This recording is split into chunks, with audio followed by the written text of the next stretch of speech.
bien a defender. Y por eso este hito histórico es tan importante. ¿Por qué? Porque vimos el rechazo que causó, y de ese rechazo justamente hay que alimentarse para defender el bien y entender que no todas las culturas son iguales y que hay culturas mejores que otras, y decirlo sin tapujos, pero con la humildad necesaria. Que quien lo conozca, si no lo súper recomiendo, es un rapero evangélico, se llama Redimidos, y dice: no es porque seamos mejores, es porque servimos al mejor de todos. Y ese es nuestro marco referencial, justamente, que nos da la humildad de saber que somos parte de un proyecto mayor, de una creación mayor, y que justamente defendemos el bien. Entonces, partiendo de ahí, les tengo mi estreno en Canva. Espero haberlo hecho bien. Entonces, la batalla cultural y el rol de los influencers. Siguiente, por favor. Ahora, si estamos en una batalla, toda batalla tiene flancos. Y en estos flancos debemos saber nosotros desde la introspección cuál es nuestro rol. En una batalla tenemos soldados que combaten, tenemos enfermeras que sanan heridas, en este caso monjitas, tenemos alivio espiritual. Y es importantísimo, y les invito a hacer este ejercicio, esta introspección. ¿Cuál es mi rol en la batalla? Entonces, yo soy combativo, dale para adelante. Yo soy más bien conciliador, voy a ser quien sana heridas. O soy más bien más espiritual. Entonces, entender que cada uno de estos elementos es fundamental en la batalla, tal y como lo es en la guerra, lo es también en la batalla cultural. ¿Por qué? Como dice el padre Javier Olivera Rabasi, como Dios no es comunista, no nos hizo a todos iguales. Y esto es importantísimo tenerlo presente. ¿Por qué? Porque nosotros no defendemos la igualdad, salvo, como dice Cari, ante la ley, pero entender la riqueza de la diferencia. ¿Por qué? Porque no somos miserables. Es un pensamiento miserable pretender ser igual, porque parte de la falsa premisa que somos menos. Entonces debemos aspirar a ser igual en lugar de destacarnos. Yo tuve la oportunidad de sacar una maestría en Australia y justamente dije no, porque estuve averiguando y allá enseñan Tall Poppy Syndrome. Poppy es la amapola, y enseñan que si una amapola, una flor, se destaca, hay que podarla. En lugar de fortalecer las riquezas, llevan la igualdad, bien de la Revolución Francesa, a un nivel tan exacerbado que si alguien sobresale es tiempo de podar. Entonces la mediocridad se vuelve la norma y así no prosperan las naciones. Siguiente. Siguiente. No me distraiga mis técnicos, por favor. Entonces, ¿qué se debe hacer? Primero, tener un público objetivo. 2, crear contenido atractivo.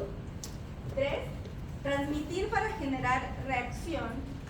Y 4, que le dijeron en el anterior o hace 2 exposiciones, conquistar mentes y corazones. ¿Ya? Y este último, el tercer punto, es muy importante en Twitter. La polarización logra mucho alcance y también puede generar cierta adrenalina, pero no olviden el cuarto punto. ¿Por qué? Porque la gran masa no está ideologizada y van a ver la diferencia entre las posturas y sobre todo la diferencia en las formas. Entonces, por ejemplo, yo en lugar de decirle a alguien que es un idiota, le digo gracias por la oportunidad de educarte, o gracias por dejar aflorar mi vocación docente. Entonces, son estilos, ¿no? Hay otros que son más implacables y así, pero por eso nuevamente saber cuál es el estilo de uno, si son más de sanar, más de combatir o más de elevar. ¿Sí? Bien, ahora, así como no todos somos iguales, también todos tenemos etapas. Ser influencer es un punto de partida, pero yo creo que una meta más ambiciosa es ser líder de opinión. Porque una cosa es que vos promociones algo, aquí está la diferencia. El influencer tiene la misión de transmitir información, el líder de opinión tiene la misión de transmitir información, mientras que el influencer aprovecha la afinidad de sus seguidores para ejercer influencia. Entonces pueden coexistir o bien ser equipo, ¿no? Un influencer va así desde la coquetería, desde lo bonito, promoviendo una idea y encamina al líder de opinión. Entonces, o bien consolidarse en una postura, o bien aspirar a otra, pero saber lo mucho que coexisten ambos, porque un líder de opinión ejerce influencia a una escala un poquito más alta, aunque el nombre del otro sugiere algo distinto. Esto es importante porque, nuevamente, si estamos en una batalla, debe haber comandantes, debe haber capitanes y debe haber rangos, ¿no? Entonces, hoy en día la gran aspiración de muchos jóvenes es ser influencer. Estadísticamente en muchas naciones es lo que aspiran a ser los chicos, pero todavía nadie aspira a ser líder de opinión. ¿Por qué? Porque el líder de opinión requiere responsabilidad. Todo aquello que tiene liderazgo, y este es un liderazgo del que no se está hablando.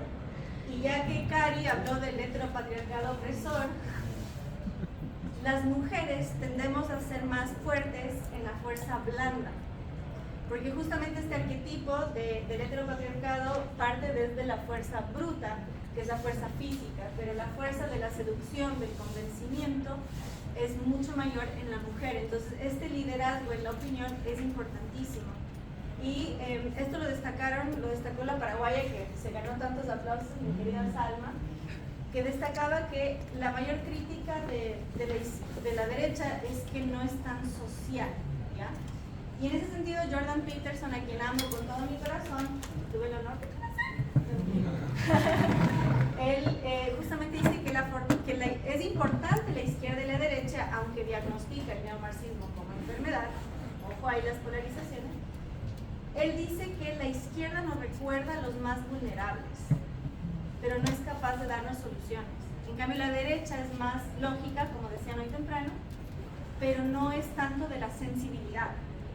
Y en ese sentido, yo creo que hay que agregar el toque femenino y que las mujeres de derecha tienen que justamente recuperar esa sensibilidad, esa maternidad, todos esos arquetipos que nos dicen que son construcción social, pero que es absolutamente real, y nosotras enriquecer esta palestra política justamente desde esa sensibilidad, y para que los hombres también afloren su esencia protectora y que justamente podamos enriquecer. ¿Por qué? Porque nosotros no somos igualitaristas y no debemos aspirar a ser igualitaristas. Muy por el contrario, debemos querer enriquecer a nuestras sociedades desde nuestra verdadera diversidad.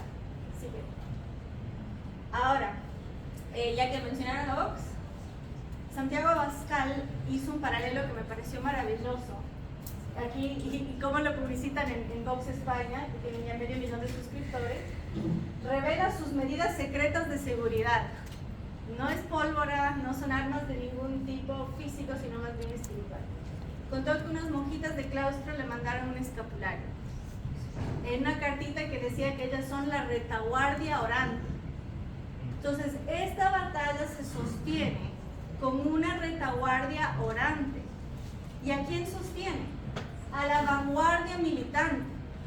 Entonces, el entender que somos una cohesión, que somos una militancia activa y que quienes estamos literalmente enfrentando balas, en mi caso plantas con espinas y otros vejámenes que me han hecho, es importante saber, cada que alguien te dice yo pido por vos, estás haciendo mucho más de lo que crees. Y eso es importante también porque es un trabajo no menos importante, sino que justamente le da el sustento a esta batalla. Siguiente. Y aquí, el arte de lo sutil. Modestia incluida, no es mi fortaleza. Aquí tenemos a Michelle Alexander, ella es de influencia de moda. Y ella muestra su comida, muestra su ropa, sus gafas, accesorios, viajes, y ahí en el fondo, ¿qué nos pone? The baby's body is not your body. Entonces, celebra cuando fue derogado el fallo Roe versus Wade. Entonces, quizás no todos son tan militantes de salir y pregonar una bandera, pero desde su rubro, por ejemplo, aquí hay una veterinaria, ¿no? Entonces es súper importante porque desde el rubro de uno, sembrar conciencia desde lo sutil. Y yo doy clases de historia y ella empezó a hacer clases de historia conmigo. Y era muy gracioso porque alguien del mundo de la moda subía historias. ¡Hoy tengo clases de historia! ¿Por qué? Porque nunca le habían enseñado historia de una forma interactiva, dinámica y que te manden de deberes, ver películas, documentales, lo que sea. Entonces eso también es importante para quienes ejercemos la docencia, hacerlo, como dicen acá, italianizado, ayornar. Justamente volver la educación más acorde a los tiempos, más interactivo, más digital. y que sea más cohesivo y sobre todo más práctico, ¿no? Porque si nos quedamos en la teoría, ¿no? Siguiente. Ahora, también hay influencers al servicio del mal. Al principio de la pandemia, dije la L a propósito,